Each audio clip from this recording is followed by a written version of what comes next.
you're planning to buy a new laptop to take experience Intel's new Series 3 processors, you might need to practice a little patience. Hey GadInsiders, welcome to your Tech Hub. Intel is reportedly struggling to get enough of its Core and Core Ultra chips from its suppliers. Former Bloomberg reporter Tim Cobbin wrote on his Substack that major PC brands are having to deal with the shortages.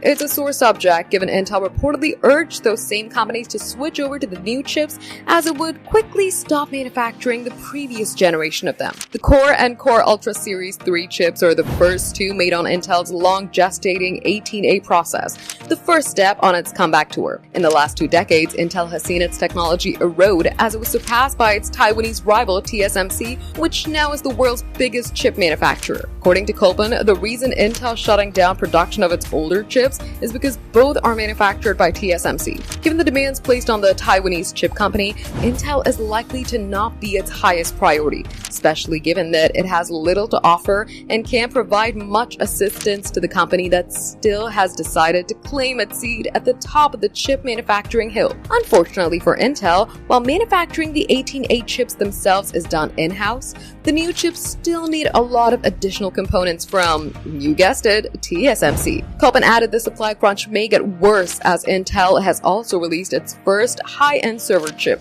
Xeon 6 Plus, produced on the same 18A process. Now, Intel executive admits that there are some shortages, but that the company is working to overcome them. For more updates, subscribe to GadInsider, like and share the video, and don't forget to press the bell icon so you never miss any update.